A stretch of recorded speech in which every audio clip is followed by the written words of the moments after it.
ये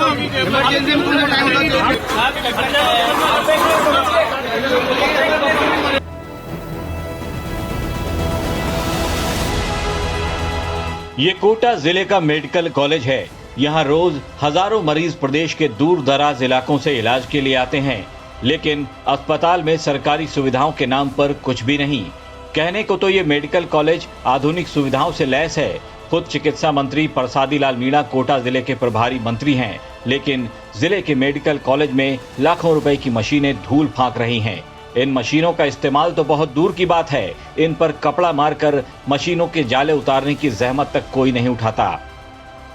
सिस्टम सरकारी है, लिहाजा सब अपनी ड्यूटी बजाते हैं और पहली तारीख को तनख्वाह लेकर फिर से अगले महीने की पहली तारीख के इंतजार में लग जाते हैं। काम एक ढेले भर का नहीं होता।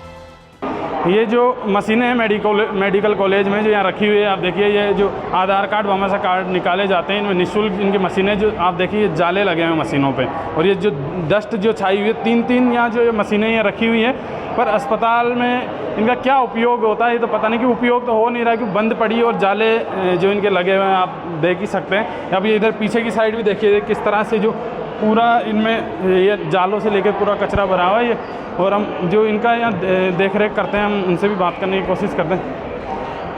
सर आप ही देख रेख हेल्प डेस्क जी। मशीन पे जाले लगे हुए, ये मशीन पे जाले लग रहे हैं सर। ये आता है वो ऑपरेटर चेक करने भी आते हैं इसको। ये तो बंद पड़ी है, महीने में 2 बार 3 बार आता है वो, चेक करता तो है इसको।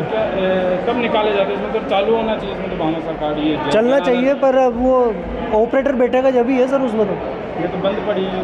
अब इसका तो हम क्या बता सकते हैं, हमें तो हेल्प डेस्क का काम संभला रखा है तो वो कर रहे हैं हम तो सर। मैंने 2 महीने में इसमें तो जाले लगे हुए, मैंने 2 महीने लग नहीं रहा कि फिर मैंने सिर्फ 2 महीने में इससे आता तो है। देखो मेरे टाइम पे तो अभी तक मैंने देखा है 1-2 बार आया है, चेक करके गया है, इसको चालू करता है वो।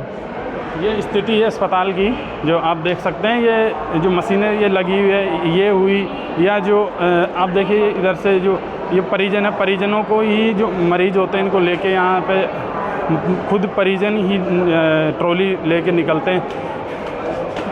आप क्या इनके साथ ही हैं? हाँ, तो क्या हॉस्पिटल प्रशासन नहीं है, आप लेके जा रहे हैं? हम खुद ही ले जा रहे हैं, खुद ही ले जा रहे हैं हम तो। प्रशासन कहाँ? अस्पताल में नहीं है ट्रॉली पे ले जाने की? हाँ सुविधा है, कोई दिखता ही नहीं है अस्पताल में। तो ये स्थिति है यहाँ पे जो मरीजों की जो ये समस्या है, ये खुद परिजन है, यही ट्रॉली में मरीजों को खींच के ले जाते हैं। कोई हॉस्पिटल प्रशासन की तरफ से स्टाफ नहीं है। ये जो देखिए अस्पताल के बाहर इनको इलाज के लिए आए हैं आप? क्या हुआ? कपड़ा ले जा रही थी बच्चों कपड़ा ले जा रही तो ये स्थिति है अस्पताल प्रशासन की। इसको लेकर ये जो भाजपा किसान मोर्चा के जो कार्यकर्ता है, ये अपनी इन मांगों को, इन सब समस्याओं को लेकर बाहर धरने पर बैठे हैं, और जो अधीक्षक है उनसे इनकी बातचीत नहीं हुई, इसके बाद चले गए। इनका साफ तौर पे कहना है कि जब तक हमारी मांगें मानी नहीं जाती तब तक हम तब तक यहाँ से धरने से नहीं उठेंगे। जो हुआ चाहे कुछ भी हो, हम भगत सिंह, राजगुरु, सुखदेव के सिद्धांतों पे चलने वाले लोग हैं। हम जब तक यहाँ धूप में मर जाएं चाहे पड़े और यहाँ से उठ के नहीं जाएंगे तब जब तक हमारी मांगें नहीं मानी जाती। अस्पतालों में ना तो डॉक्टर वक्त पर आते हैं, ना ही कोई नर्सिंग स्टाफ ही अपनी ड्यूटी ठीक से निभाता है। मरीजों के परिजन खुद ही अपने मरीजों की तीमारदारी करते हैं। मरीज को डॉक्टर को दिखाना मानो किसी मंदिर में घंटों लाइन लगाकर भगवान के दर्शन करने जैसा हो गया है, क्योंकि धरती का भगवान अपनी कुर्सी पर बैठता ही नहीं। अगर बैठता भी है तो बस खाना पूर्ति करता है और कुछ मरीजों का बीपी चेक करके अपने कर्तव्य की तशरीह कर लेता है। मैं आर.के. पुरम का निवासी हूँ। मेरी मम्मी को सुबह 7:30 बजे मैं यहाँ पे अस्पताल में लेके आया, और उसके बाद में यहाँ पे प्राइवेट नाम पे खाली एक डॉक्टर था, और एक डॉक्टर ने भी मेरे को ऐसा बोला कि ना पहले आप इनका CT स्कैन करवाइए, उसके बाद में देखा जाएगा। मैं उनको CT स्कैन कराने के लिए मैं यहाँ पे 9:30 बजे तक मैंने वर्करों का वेट करा कि भैया आएंगे तो CT स्कैन करेंगे।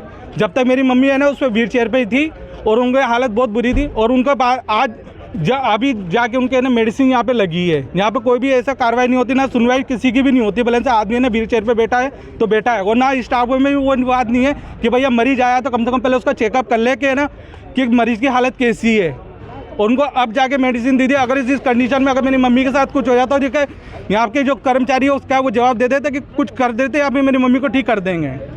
वो क्या कर सकते हैं यहाँ पे? मैं ये जानना चाहता हूँ कि भैया अगर मेरी मम्मी के वजह अगर कोई भी हो प्रेजेंट टाइम पे, अगर आए एकदम तो उनके साथ क्या होगा। और वो भी सुबह 7:30 बजे का लेकर आऊँ तो उसके टाइम पे एक ही डॉक्टर है यहाँ पे मौजूद, और वो एक डॉक्टर बोलता है कि ठीक है मैं भी देखता हूँ। वो एक देखने के टाइम पे बस उसने कुछ भी नहीं करा, ब्लड प्रेशर चेक कर लिया, बस हो गया उसका काम। अस्पताल के बाहर तमाम लोग धरना देते दिखे। धरना दे रहे बीजेपी किसान मोर्चा के कार्यकर्ता अपने हाथों में दर्जनों की संख्या में प्रिंट की हुई अस्पतालों की बेबस तस्वीरें लेकर हर तस्वीर के बारे में बारीकी से बताते दिखे कि कैसे कोटा मेडिकल कॉलेज खुद ही आईसीयू में है। हालात बद से बदतर हो चुके हैं। वाटर कूलर से लेकर लिफ्ट तक सब कुछ खराब पड़ा हुआ है। यहाँ तक कि इमरजेंसी के काउंटर्स पर भी मरीजों की लंबी कतारें लगी रहती हैं, लेकिन बदहाली को देखने वाला कोई नहीं। मेडिकल कॉलेज के अधीक्षक और अफसर बस आश्वासन देते हैं कि सब कुछ ठीक हो जाएगा, लेकिन सवाल ये है कि होगा कब। खुद मुख्यमंत्री अशोक गहलोत अपनी स्वास्थ्य योजनाओं की तारीफ करते नहीं थकते। सरकारी अस्पतालों में मरीजों के मुफ्त इलाज का दावा होता है। 25 लाख वाली चिरंजीवी योजना का डंका बजाया जा रहा है, लेकिन असल तस्वीर क्या है ये आप कोटा के इस बीमार मेडिकल कॉलेज को देखकर ही अंदाजा लगा सकते हैं। जिस अस्पताल को खुद ही इलाज की जरूरत हो वो भला मरीजों का इलाज क्या कर पाएगा। सरकार बजट दे रही है, मशीनों के लिए पैसा आ रहा है, दवाओं के लिए भर भर कर पैसा मिल रहा है, फिर इतनी बदहाली क्यों है। आखिर सरकार की योजनाओं में पलीता कौन लगा रहा है, पता लगाने की जरूरत है। मुख्यमंत्री जी को इस ओर भी ध्यान देना होगा कि सिर्फ पैसा देने से ही काम नहीं होगा। ये भी देखना होगा कि पैसे का इस्तेमाल सही तरीके से हो रहा है या फिर अफसर अपनी जेब में भर रहे हैं। राजस्थान तक के लिए कोटा से चेतन गुर्जर की रिपोर्ट।